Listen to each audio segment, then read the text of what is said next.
Welcome to Inside Putnam Podcast, presented by the Putnam County Chamber of Commerce. And now your host, Ashley Alford Glantz. Hello, everyone, and welcome to another episode of Inside Putnam. My name is Ashley Alford Glantz, and I'm the president of the Putnam County Chamber of Commerce, here to tell you more about why Putnam County is the best place to be.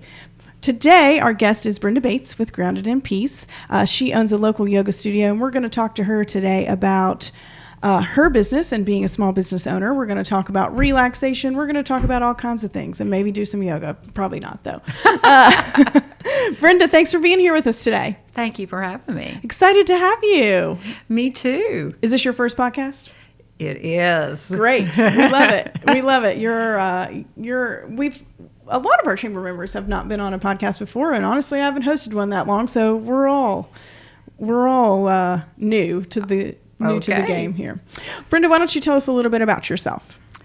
Well, my background is in education and vocational rehabilitation. I'm retired. I have a master's in education from Vanderbilt University, and I've been privileged to work with individuals with disabilities most of my life. I got the opportunity to use yoga to help me through a lot of things in my lifetime, and so COVID gave me the chance to actually get certified, because it used to be that you had to go out of state or you had to go somewhere, and with COVID everything became open with Zoom and that sort of thing. Yeah, and so it gave much more online resources. Yes, and it gave a lot of people the opportunity to get certified, and it helped, I think, resources nationally, internationally, to develop those resources for people where there were certified teachers and a lot more of them. So I was really privileged to do that.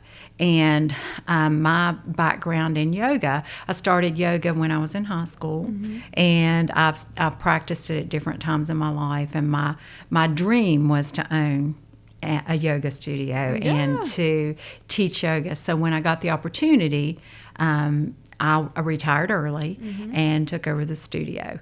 And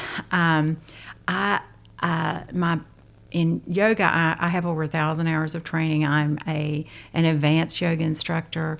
My advanced training was in trauma-informed yoga, and I'm certified in yin and chair and restorative and of course, the trauma. I have lots of certifications in yoga, and I also have a certification in health and wellness coaching as well.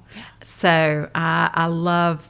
My goal is to make yoga accessible to everyone, both the postures, the cost, to help everybody realize that everybody can practice yoga. Absolutely, absolutely. Tell us a little bit. Tell us a little bit why you named the studio Grounded in Peace, because that has a little bit of a story behind it, doesn't it?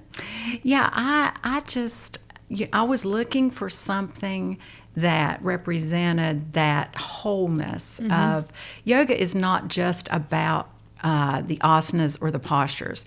It's yoga means union. It's mind, body, spirit. And so I was looking for something that really captured that. And to me, yoga helps you be more grounded, not just physically, but also mindfully, spiritually. And so that's where I came with the name Grounded in Peace. Yeah, I love it. I love it. And you have the sunflowers in there, right? Yeah. Sunflowers are our logo. The sunflower looks toward the sun to find its energy and strength. On cloudy, rainy days, sunflowers turn toward each other to share their energy. Yeah. And so I say that a lot at the end, and let us continue to be the sunflowers in each other's lives. Yeah, absolutely. I remember that, having that conversation about the sunflower in the studio, and I just thought, like, you know what, that's some good stuff right there. And we have a beautiful mural where two sunflowers are facing each other, and then the sunflower in the center that one of my instructors, Kate Sayer, painted. She is an artist, and so that has special meaning too. Yeah, absolutely. It's a very calming and relaxing studio to be in, and I would agree too that, as far as the chamber, we our job to promote our small businesses, and every person that we have sent down to your studio, whatever their level of ability is, enjoys it.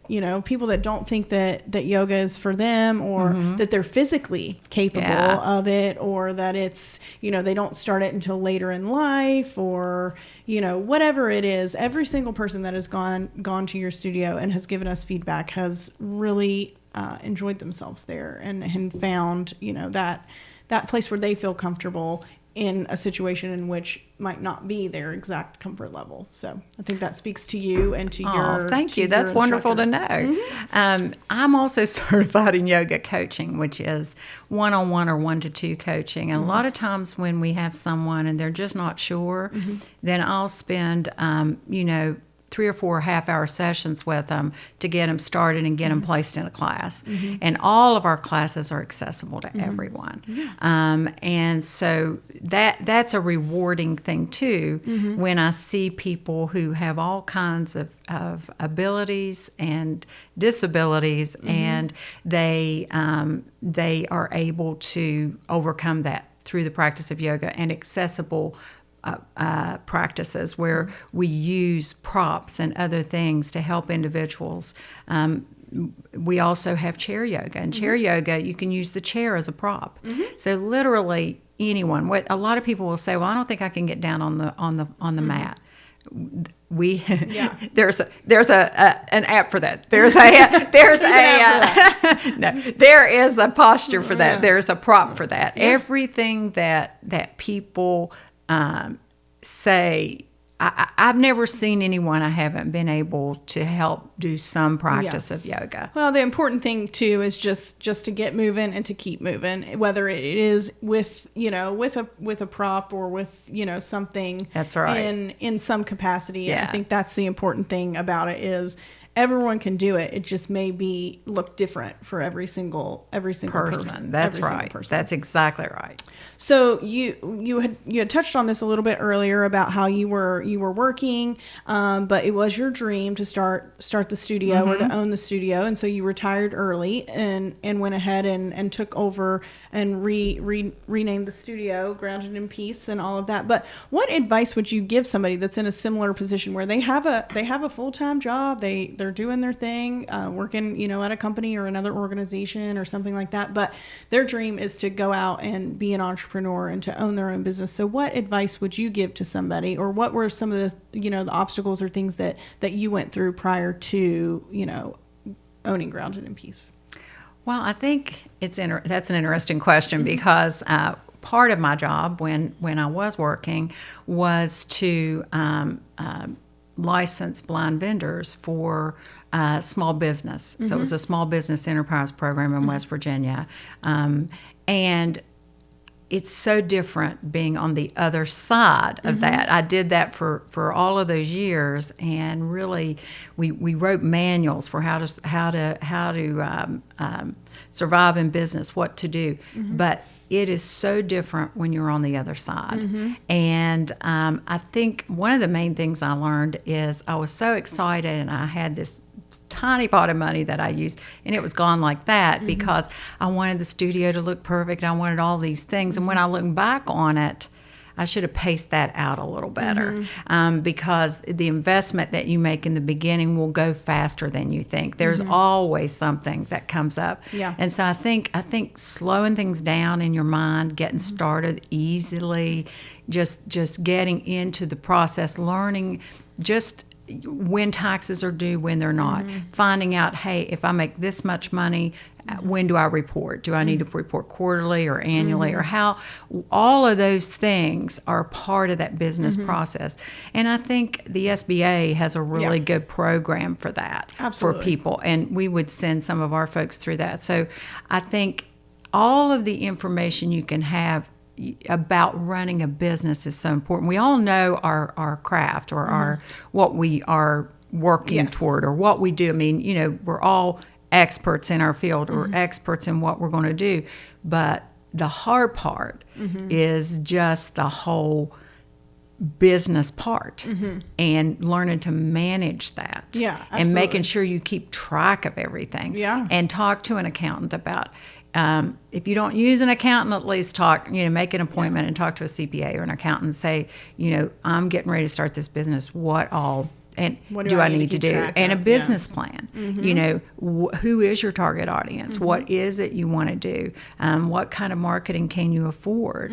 And that's where I love you guys, because it's been so hard for me to afford that, and you've been so supportive. Well, we love you and the product that you offer, and we love to refer our members and our community to places that we would want to go ourselves. Not that I have to admit I've taken very little yoga in my life, but if I were going to, there are a few places I would love to go, and yours is one of them. So, well, I think that's advice too, is to connect with your chamber, because I think that's the way to connect to other people. It's a small price to pay for the connections that you make. Absolutely. And so I really, that's one of the good decisions I made with my money, is making sure that because that helps me to connect with other people. Absolutely. And I love that. Yeah, we love that.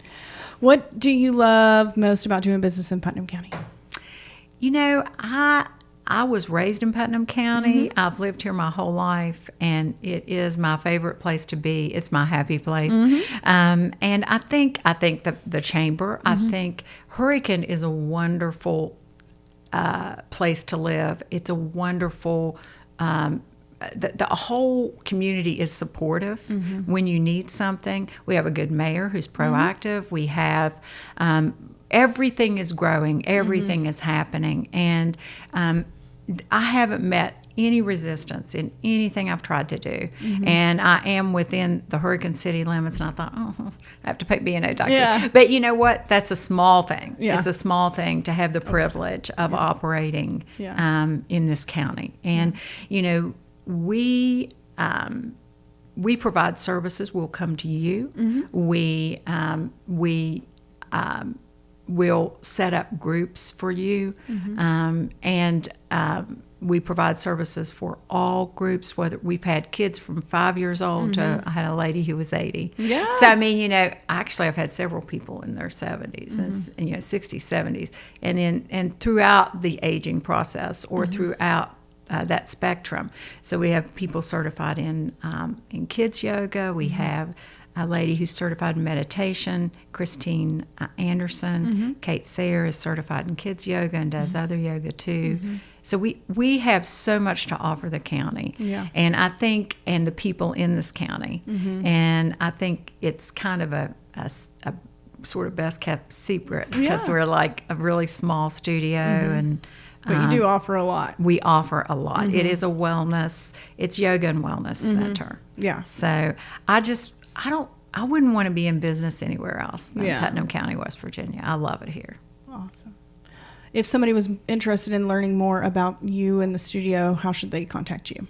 Well, we have a Facebook page, Grounded in Peace, and our number is 304-857-1601. And they can contact me through that, through Facebook. We also have a webpage, Grounded in Peace, West Virginia.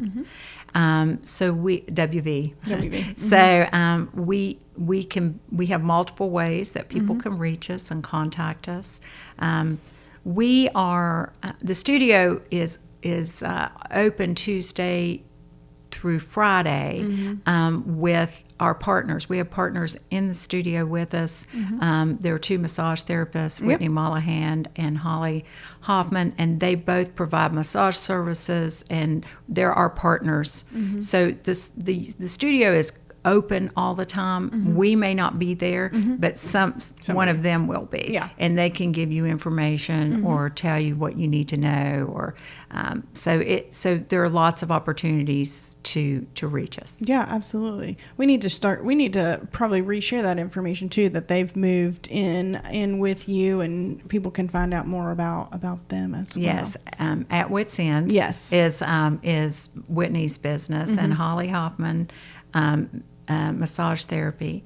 Both of those businesses are connected with us now, and right behind the studio. Yeah. And we have a beautiful little second floor studio, and it's like a loft, and it has skylights, and it's just such a beautiful place. And they've really enjoyed. They came to be with us and share our space in October of last year. Yeah. So it's been about 6 months, and they have really loved it there. We have great landlords, Dan Hill. We're in the Hill Dental Building, and so we're just very, very happy. Yeah, that's awesome. Brenda, thanks so much for being here with us today on Inside Putnam, and also thanks to our partners at CBI. We'll see you guys next week.